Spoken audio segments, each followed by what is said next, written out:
Hello नमस्ते सबैजनालाई। तपाईहरुलाई यो भन्दा पहिला मैले जर्नल इन्ट्रीको बारेमा भनेको थिएँ, तर आज म तपाईहरुलाई लेजर कसरी पोस्टिङ गर्ने हामी जर्नलबाट त्यो कुरा सिकाउने छु। तपाईहरु यहाँ हेर्न सक्नुहुन्छ, यो क्वेशन हाम्रो छ, यो हेर्न सक्नुहुन्छ। क्वेशनमा जनवरी 1 देखि जनवरी 18 सम्म क्वेशन छ। अब जनवरी 1 मा के भनेको छ, स्टार्टेड बिजनेस विथ क्याश भनेर 20,000। त्यसपछि जनवरी 3 मा के भनेको छ, purchase goods from the Mohan 5,000। त्यसपछि जनवरी 9 मा पर्चेज फर्निचर 2,000। जनवरी 12 मा पेड सैलरी 1,000 र जनवरी 15 मा रेन्ट रिसिभ आरएस 500। त्यसपछि जनवरी 18 मा के भनेको छ, sold goods to Ram RS 4,000। अब तपाई यहाँ हेर्न सक्नुहुन्छ, यो हाम्रो जर्नलको क्वेशन भयो। त्यसपछि हामीले जर्नल इन्ट्री कसरी पोस्टिङ गरेको छौ यहाँ हेर्नुस् त। मैले तपाईहरुलाई जर्नल इन्ट्री यो भन्दा पहिला पनि अकॉर्डिङ टु रुल्स हिसाबले है, अकॉर्डिङ टु तीनवटा हाम्रो गोल्डन रुल्स जुन हुन्छ जर्नललाई पोस्टिङ गर्ने, जर्नल इन्ट्री बनाउने अकॉर्डिङ टु तीनवटा गोल्डन रुल्सको हिसाबमा मैले तपाईहरुलाई जर्नल इन्ट्री यो भन्दा पछिल्लो भिडियोमा सिकाएको छु। यहाँ जस्ट हामीहरु रिभ्यू गरौँ एकचोटी।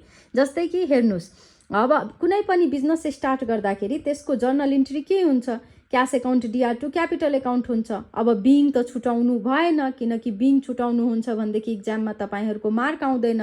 त्यसपछि जनवरी 3 मा के छ, purchase account DR2 Mohan account. अब पर्चेजमा मोहन किन लेखेको छ, क्याशमा केही कारोबार भए छैन त्यही भएर नाम लेखेछ।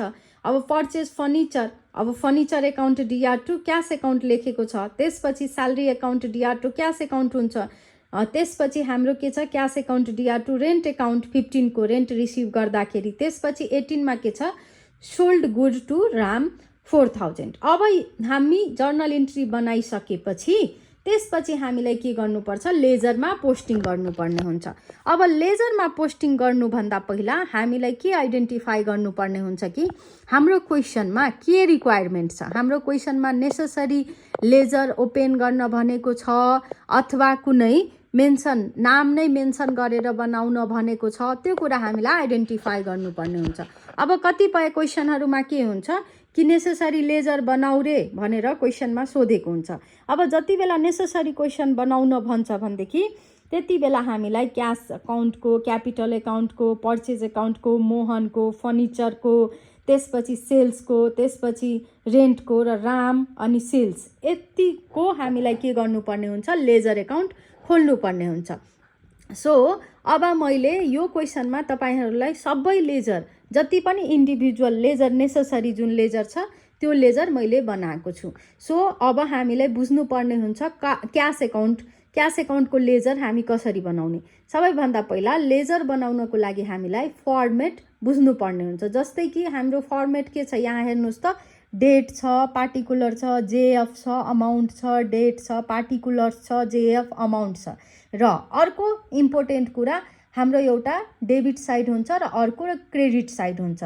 जबसम्म हामीलाई डेबिट साइड र क्रेडिट साइड हामीले लेख्दैनौँ भनेदेखि हामीलाई लेजर पोस्टिङ गर्न गाह्रो हुन्छ। त्यही भएर हामीलाई क्लियरली डेबिट र DR अथवा CR लेखेर सर्टकटमा लेख्नुपर्ने हुन्छ। अब यता हेर्नुस्, अब लेजर पोस्टिङ गर्नको लागि पहिला हामीले हाम्रो क्याश अकाउन्ट खोलिरहेको छु भने क्याश अकाउन्ट हाम्रो कुन कुन ट्रान्जेक्सनसँग रिलेटेड छ त्यो कुरा फाइन्ड आउट गर्ने। हाम्रो एउटा क्याश अकाउन्ट भनेको क्यापिटलसँग रिलेटेड छ जनवरी 1 मा, त्यसपछि जनवरी 9 मा, त्यसपछि हाम्रो जनवरी 12 मा र अर्को जनवरी 15 मा रहेको छ। अब हामी के गर्ने, एउटा सिम्पल वे फन्डामा अब जति ठाउँमा क्याश छ त्यो सबै क्याशलाई हामीले के गर्ने, यहाँको क्याश, त्यसपछि हाम्रो यहाँको क्याश, त्यसपछि यहाँको क्याश, यहाँको क्याश। अब सब क्याशलाई हामीले यहाँ माथिमा एउटा क्याश अकाउन्ट भनेर लेख्ने। अब जब कि अब हामी सबैको क्याश लेखिसकेपछि अब हामीसँग के बाँकी रह्यो, 2 क्यापिटल अकाउन्ट बाँकी रह्यो। अब क्यापिटल अकाउन्ट यहाँ हेर्नुस् त केमा छ, यो क्यापिटल अकाउन्ट हाम्रो क्रेडिटमा छ। सो त्यसको जस्ट अपोजिट यहाँ हाम्रो डेबिटमा हुन्छ। हेर्न सक्नुहुन्छ, जस्ट अपोजिट यहाँ हाम्रो डेबिटमा हुन्छ। सो यहाँ 2 क्यापिटल अकाउन्ट राख्ने। अब फेरि नेक्स्ट हामी के गर्ने, नेक्स्ट हाम्रो यहाँ फर्निचर आयो। यो क्याश त मैले भनिसकेको थिएँ कि हामी क्याश अकाउन्ट नै खोलिरहेछौँ भनेदेखि त्यसको अपोजिटको हेर्ने हो। सो हाम्रो अपोजिटको के भयो फर्निचर एकाउन्ट भनेर डेबिटमा छ। अब हामी सोच्नुहोस् त यो हाम्रो लेजर पोस्टिङ गर्दाखेरि केमा जान्छ, यहाँ बाई फर्निचर भनेर क्रेडिट साइडमा लेख्नुपर्छ, बाई फर्निचर भनेर क्रेडिट साइडमा लेख्नुपर्छ। सिम्पल फन्डा छ। अब हाम्रो दुईटा ट्रान्जेक्सन बाँकी रह्यो, एउटा यो स्यालेरीको र त्यसपछि स्यालेरीमा के छ, यहाँ क्यासको अकाउन्ट बनाइरहेको छौँ हामी त, क्यास एकाउन्ट त अलरेडी हामीले माथिमा लेखेको छौँ, तर अब स्यालेरी हाम्रो केमा छ, डेबिटमा छ। अब डेबिटमा छ भनेदेखि अघिको जस्तै हामी यसलाई पनि के गर्ने, बाई स्यालेरी भनेर लेख्नुपर्ने हुन्छ। त्यसपछि अर्को कुरा हामीले के गर्ने, अब कुन छ बाँकी रह्यो अब रेन्टमा। अब रेन्टमा के छ भनेदेखि हाम्रो क्यास त अलरेडी खोलिरहेको छौँ क्यास एकाउन्ट, सो उसको अपोजिटवाला ट्रान्जेक्सन कुनमा छ, टु रेन्ट भनेर छ। त टु रेन्ट यो केमा छ, यो क्रेडिटमा छ। सो यहाँ हामीले यसलाई लेजर पोस्टिङ गर्दाखेरि डेबिटमा लेख्ने। त्यति मात्रै सिम्पल फन्डा हो हामीलाई बुझ्नुपर्ने।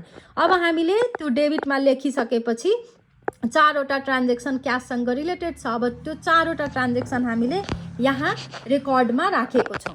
त्यसपछि अब हामीलाई के गर्नुपर्ने हुन्छ भनेदेखि सबैलाई प्लस गर्नुपर्छ। अब यो सबैलाई तपाईँहरू प्लस गर्नुहुन्छ भनेदेखि यो साइडको पनि र यो साइडको। अब प्लस गर्दाखेरि हाम्रो यहाँ 20,500 आउँछ, अनि यहाँ यो साइडमा कति आउँछ भनेदेखि यो माथिको 2000 छ र यो के छ भनेदेखि 1000 छ, जम्मा हाम्रो 3000 छ। अब 20,500 पुगाउनको लागि 17,500 रुपियाँ हामीलाई थपेर यो साइडमा पनि हाम्रो रुल्स लेजरको पनि रुल्स के हुन्छ भनेदेखि दुवै साइडको अमाउन्ट हामी यो साइडको पनि डेबिट साइडको अमाउन्ट पनि र क्रेडिट साइडको अमाउन्ट पनि इक्वल हुनुपर्छ। सो इक्वल गर्नको लागि जुन साइड यदि ब्यालेन्स कम छ भनेदेखि त्यो साइड हामीले यहाँ हेर्नुहोस् ब्यालेन्स सिडी भनेर हामीले के गर्छौँ, यहाँ राख्छौँ र त्यही ब्यालेन्स सेम हामीले यहाँ फेरि टु ब्यालेन्स बिडी भनेर यहाँ राख्छौँ, मेन्सन गर्छौँ र दुवै साइड हामीले क्लोज गरेर राख्छौँ। र अर्को इम्पोर्टेन्ट कुरा जस्तै कि अब जनवरीमा हामीले 31 मा यो ब्यालेन्स सिडी भनेर जुन रेकर्ड राखेको छौँ भनेदेखि हामीले यहाँ फेब्रुअरी 1 मा गएर टु ब्यालेन्स बिडी भनेर रेकर्ड राख्नुपर्ने हुन्छ। छ नि, यति इजी छ नि लेजर। अब हामीलाई के सिक्नुपर्ने छ भनेदेखि त्यस्तै गरेर अब हामीले यहाँ क्यासको पनि बनायौँ। त्यसपछि अब हामीले अर्को के को बनाउँछौँ त, क्यापिटल एकाउन्टको। अब हेर्नुहोस् यो क्यापिटल एकाउन्ट हाम्रो बाँकी छ। अब यो क्यापिटल एकाउन्टको फेरि हामीले के गर्छौँ, यहाँ लेजर बनाएको छौँ। अब क्यापिटल एकाउन्ट हेर्नुहोस् त, यहाँ इम्पोर्टेन्ट कुरा, अर्को इम्पोर्टेन्ट कुरा फेरि के छ भनेदेखि हाम्रो क्यापिटल एकाउन्ट कतिवटा छ, यहाँ हेर्नुहोस् त तपाईँहरू, हाम्रो क्यापिटल एकाउन्ट एउटा मात्रै छ है, यो मात्रै छ। सो हाम्रो क्यापिटल एकाउन्ट के हुन्छ, एउटासँग मात्रै रेकर्ड हुन्छ। सो हामीले यहाँ माथिमा क्यापिटल एकाउन्ट लेख्ने, अघिको जस्तो क्यासकै जस्तो। सो यहाँ क्यापिटल एकाउन्ट लेख्ने। अब हाम्रो फर्मेट त अलरेडी हामीलाई थाहा नै हुन्छ। अब क्यापिटल एकाउन्ट एउटा मात्रै छ भनेदेखि त्यो क्यापिटल एकाउन्टको अपोजिटमा के छ त, अपोजिटमा हाम्रो क्यास छ। अब क्यास हाम्रो केमा छ, डेबिटमा छ है। अब यो पोस्टिङ केमा हुन्छ भन्नुहोस् त, यो पोस्टिङ अभियसली गएर यहाँ क्रेडिटमा हुन्छ। त्यो यहाँ हेर्नुहोस् बाई क्यास भनेर क्रेडिटमा पोस्टिङ भएको छ, त्यो पनि 20,000 भनेर पोस्टिङ भएको छ, 20,000। अब क्रेडिट साइडमा हामीले पोस्टिङ गरेको छौँ। अब हामीलाई अब त कुनै पनि ट्रान्जेक्सन क्यापिटलसँग रिलेटेड छैन, किनकि हामी क्यापिटल एकाउन्ट खोलिरहेछौँ। त्यही भएर अघिको जस्तै हामीले ब्यालेन्स क्यारी डाउन, यो साइडमा केही छैन भनेदेखि हामीले ब्यालेन्स क्यारी डाउन गरेको छौँ र त्यसपछि त्यही ब्यालेन्सलाई यो साइड गएर ब्यालेन्स बिडी भनेर हामीले लेखेको छौँ। 1 महिना 31 गतेको यहाँ हेर्नुहोस् टु ब्यालेन्स क्यारी डाउन गरेछु। त्यसपछि यहाँ 2 महिना 1 गतेको हामीले ब्यालेन्स बिडी गरेको छौँ। त्यस्तै गरेर अर्को पर्चेज एकाउन्ट पनि same as a purchase account पनि हामी त्यसरी नै गरेको छौँ। जस्तै कि यहाँ हेर्नुहोस् त पर्चेज कतिवटा पर्चेज हामीले हेरिरहेछौँ ट्रान्जेक्सन भएको, हेर्नुहोस् त एउटा मात्रै छ होइन, एउटा मात्रै छ किन, हेर्नुहोस् त यहाँ एउटा मात्रै छ हो, यहाँ एउटा मात्रै पर्चेज एकाउन्ट छ। अब यो पर्चेज एकाउन्टलाई हामीले फेरि यहाँ पर्चेज एकाउन्ट भनेर लेख्ने। त्यसपछि डेबिट साइड, डेट, पार्टिकुलर्स, त्यसपछि त्यस्तै गरेर JF amount, date, particular, JF amount गरेर हामीले लेख्छौँ। अब हामीले के गरेको छ, पर्चेज एकाउन्ट हामी खोलिरहेछौँ त पर्चेज हाम्रो के हुन्छ, माथिमा लेख्ने है, यसरी माथिमा पर्चेज एकाउन्ट लेख्ने। त्यसपछि पर्चेज एकाउन्टको ठ्याक्कै अपोजिटमा के छ त, ठ्याक्कै अपोजिटमा हेर्नुहोस् त टु मोहन एकाउन्ट छ होइन। सो त्यो टु मोहन एकाउन्टलाई के गर्ने, टु जहिले पनि यो साइडमा हुन्छ, किनकि टु मोहन हाम्रो यहाँ जर्नल इन्ट्रीमा कुन साइडमा छ, क्रेडिट साइडमा छ, हो कि न। टु मोहन त यो डेबिट साइडमा जस्ट अपोजिट हुन्छ।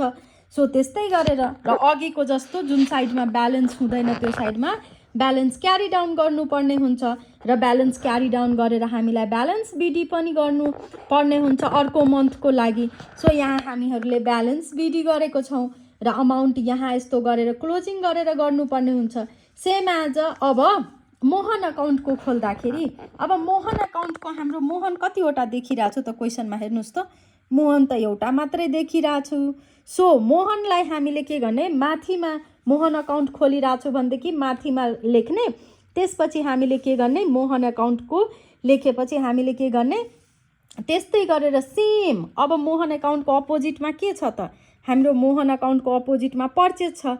सो हामीले यो पर्चेज अकाउन्टलाई के गर्ने, यो साइडमा पर्चेज अकाउन्ट छ भनेदेखि त्यो साइडमा जस्ट पर्चेज अकाउन्ट डेबिटमा छ भने लेजरमा आएपछि केमा हुन्छ, क्रेडिटमा हुन्छ। सो बाई पर्चेज भनेर यहाँ हेर्न सक्नुहुन्छ। सो बाई पर्चेज भनेर हामीले के गरेको छौँ, यहाँ 5000 लेखेको छौँ। सो अब हाम्रो यो साइड ब्यालेन्स गर्नको लागि ब्यालेन्स क्यारी डाउन गर्नुपर्ने हुन्छ र ब्यालेन्स बिडी गर्नुपर्ने हुन्छ। सो अब अर्को साइडमा पनि मैले लेखेको छु, यहाँ हेर्न सक्नुहुन्छ। सेम एज अ फर्निचर एकाउन्टको पनि सेम त्यस्तै गरेर गरेको छु। त्यसपछि स्यालेरी एकाउन्टको पनि सेम त्यस्तै गरेर गरेको छु र रेन्ट एकाउन्टको पनि सेम त्यस्तै गरेर गरेको छु। अब लेजरमा के छ भनेदेखि तपाईँलाई जर्नल एकाउन्ट आयो भनेदेखि लेजर एकाउन्ट गाह्रो छैन। सो तपाईँहरू लेजर यसरी नै पोस्टिङ गर्ने हो। जुन अकाउन्टको लेजर हामीले पोस्टिङ गरिरहेछौँ, जुन इन्ट्री जुन ट्रान्जेक्सनको लेजर हामीले ओपन गरिरहेछौँ, त्यो लेजर ओपन गर्दाखेरि माथिमा नेम लेख्ने हो र त्यसको अपोजिटको इन्ट्री डेबिटमा छ कि क्रेडिटमा।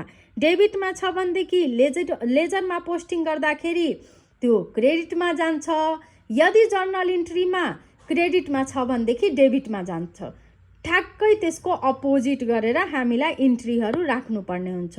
तपाईँहरूलाई यो भिडियो कस्तो लाग्यो, भिडियो राम्रो लाग्यो भनेदेखि सबै जति पनि साथीहरू 11मा अथवा 10मा पढिरहेछ उनीहरूलाई सेयर गरिदिनु र यसरी नै मेरो युट्युब च्यानललाई लाइक सब्सक्राइब सेयर गरिदिनु। तपाईँहरू यसरी नै तपाईँहरूलाई म सिम्पल तरिकाले ट्रिक लिएर म आउँछु पढाउनको लागि।